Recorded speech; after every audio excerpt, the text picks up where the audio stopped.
In studio, welcome, Marcell Strbich. He is running for Secretary of State here in the state of Ohio. Marcell, it's always great to see you. Welcome back. It's been a while. It's been good. Yeah, it's been since September. We had some issues then, and we still have some. We do, and you're running to fix those issues, I understand. Strbich, S-T-R-B-I-C-H, for Ohio, F-O-R. Strbich4ohio.com is a website where you can check out what he's all about. And, oh, my God, and thank you for your service to our country. What an amazing service record you have. I mean, the number of decorations and award you received, you served in combat. It's just an amazing thing. Thank you, Ian. The privilege is all mine. My parents came to this country from Europe, and it was a pleasure to serve our country, and I want to serve as well Ohioans, all Ohioans, and defend these election systems. Well, and that's a critical role of the Secretary of State is Chief Elections Officer here in the state of Ohio. Are you drawn to run to this position because you see problems that you're capable of fixing or that you have solutions to fix? I mean, what's your motivation on this? That's exactly right. You know, you would think coming out of the military for 20 years, it's time to just reset. It was forever wars. We fought our nation's battles. But the fact of the matter is, when you look at our system, we've lost trust in it. And in fact, just prior to our November election, 66% of Americans were questioning whether it would trust in the honesty of the result of that election. And I think that's a kind of a crisis that we have to look at and ask ourselves fundamentally, how are we drifting?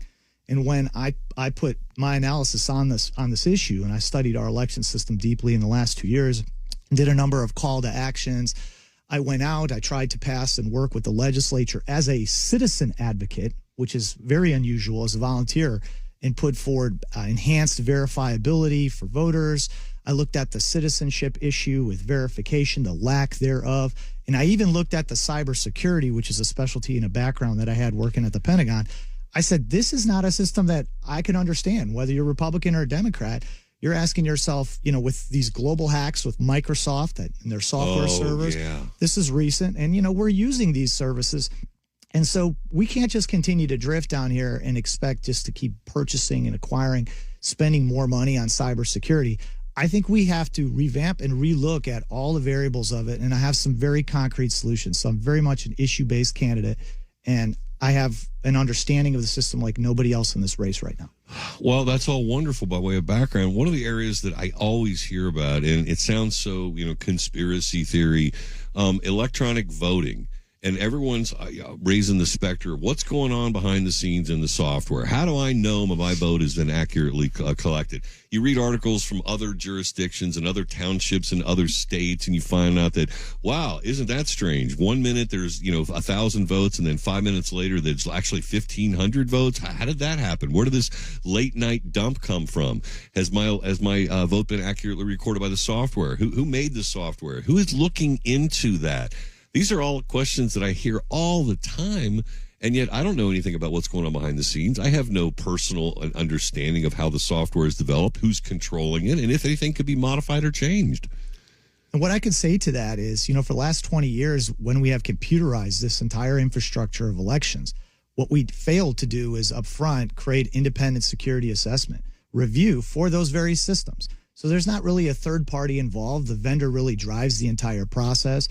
The Secretary of State validates it, but that's kind of a self-auditing function. And so when we look at it, how much is this costing us? And what's happened in Ohio in particular in just the last 6 years, we went from having an $18 million budget in the Secretary of State's office to a $65 million budget. Oh. And that budget has been growing because we're having to add these cybersecurity costs, which now are no longer being funded by the federal government. So now our county commissioners are bearing that cost. And so this whole system's being relooked at. And when you look at this administration, Brian, President Trump has called for decertifying some of these systems because, rightfully so, the technology's from the early 2000s. In the early 2000s, there was not even iPhones. So you don't even have the ability to meet the degree of what we would call zero-day threats that are present. And I'll be honest, all of these systems are designed to components, the software developers, the suppliers from overseas.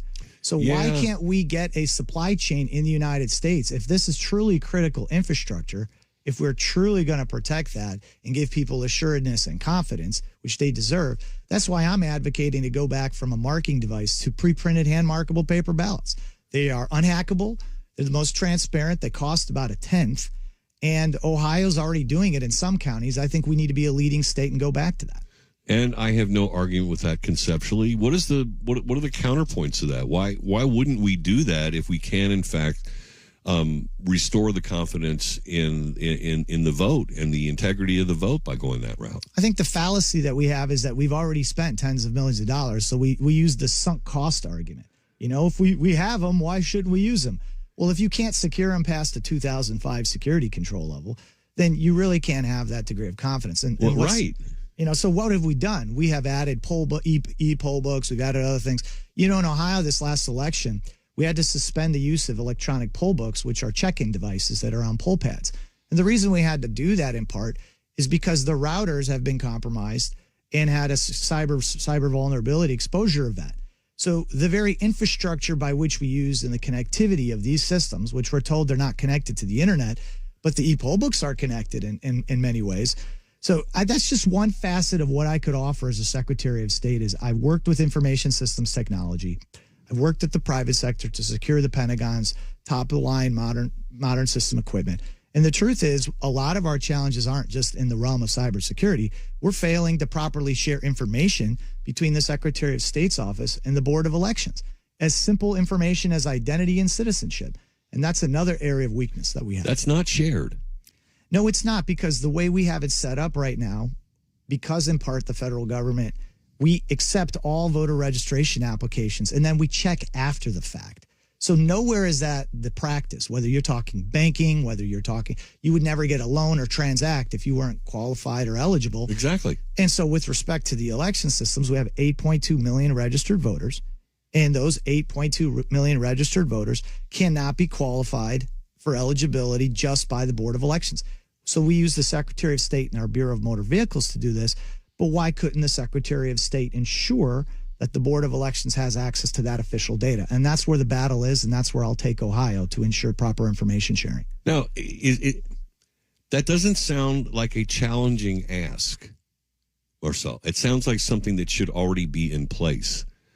So what hurdles need to be overcome to get something so seemingly important and to ensure that illegals are not voting in our elections, which they're not allowed to do? Well, it all starts with process. And being the fact that I've served in the military at organizational leadership level, you look at every process and you break it down. And that's what I've done, an exhaustive analysis of our election laws, our policies, our procedures. And I think we could cut down on the risk and start looking at this, Brian, from a risk management threat assessment standpoint. And that's the difference between, I think, what a political Secretary of State doesn't do, because they see that position as a stepping stone. Because as you know, how many times does a Secretary of State try to run for Senate or governor? My focus is just to do this job. I don't need to rotate and I don't need to stay in this position. What I need to do is I need to address and fix the issues. Marcell Strbich, my guest in studio today. Again, you can find him online at Strbich, Strbich 4 FOR, Strbich4Ohio.com.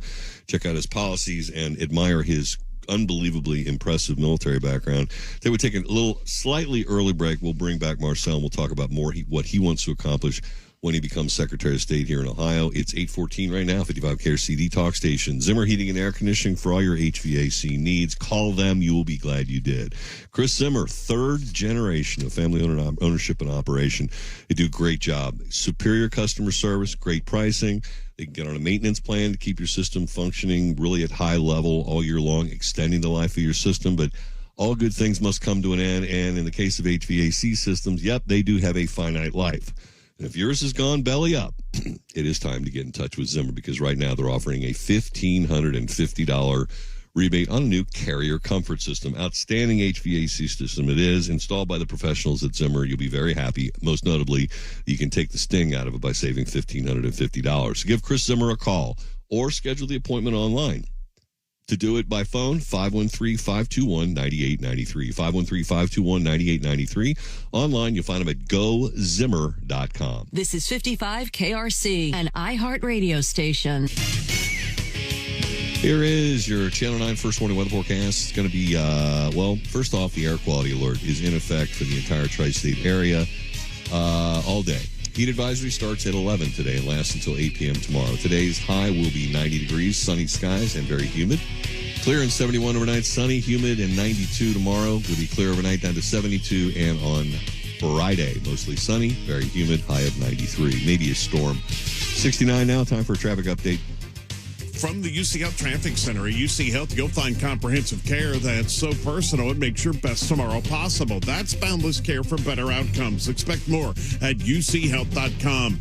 Northbound 75, they cleared the accident near Town Street. Left lanes open again, still over a half-hour delay from 74. Northbound 71 now shut down just before 275 due to an accident. They're going to start taking traffic off of the highway at Pfeiffer.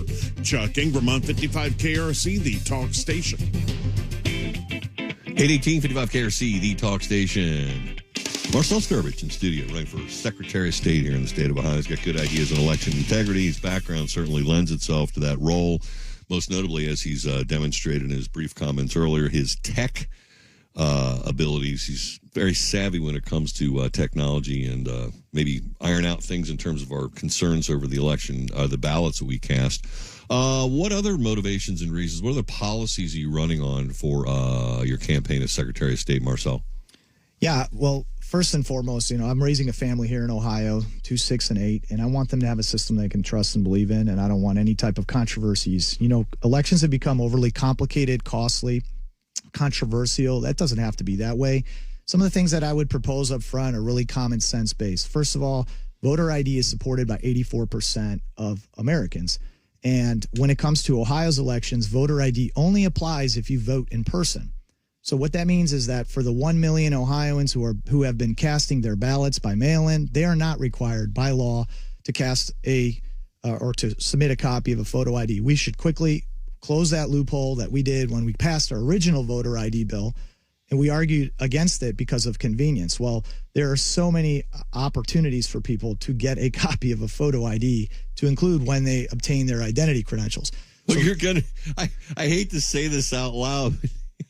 Come September, you're going to need a photo ID to prove your age when surfing porn sites here in Ohio. That's a great point. Yes, they passed that legislation, Brian. And so this is a no-brainer, and we need to go right to that. I think the other area, as I talked about, pre-printed hand-markable paper ballots should be the norm and the primary method by which we cast ballots. It will save our counties tons and tons of money. When it comes to eligibility verification, checking people, let's give our Board of Elections both the means and the mandate to check for citizenship, identity, and residency. Give them the same access that the Secretary of State has. So those are 3 really upfront, common sense approaches. I would further advocate for a couple areas to reduce the likelihood of third-party groups. I don't know if you recall this, Brian, when I was on your show last year and in Hamilton County, we had these third-party voter engagement organizations. And while our administration touts the fact that we've stopped dark money from interfering in our elections, that doesn't mean that we've stopped nonprofits or for-profits from falsely registering people. And here in Hamilton, they falsely registered, canvassers did, hundreds of people last year. Well, they didn't close that issue or that loophole. It still exists. So we have to closely look at what role, if any, voter engagement organizations that are paying canvassers should play. Really, there's no reason. We have online registration at this point. We have a number of agencies to register us. Why are we adding risk? And then we need to look at, instead of having 28 in-person voting days, which is a logistical burden, it's a cost burden, I would like to see us, and I would commit to working toward what the administration and White House has said, which is let's get toward a same-day in-person voting. With that said, for people who do work and it's untenable for them to get to the polling location, like they're confined, disabled, let's say they're poll workers that day, we'll go to an exception-based mail-in ballot system. So having a valid excuse, still allowing 28 days of early valid excuse mail-in voting. I think if we paired those two, close the voter ID loophole, and we address the ability of the Board of Elections to actually verify and validate people up front, we would be hitting on all chords, and we would really reduce the risk that bad actors would take advantage of this 30-day period. And I think all of those are within the realm of 4 years of a Secretary of State who has the will to do this. And I am the person to do that. And a governor who shares your vision.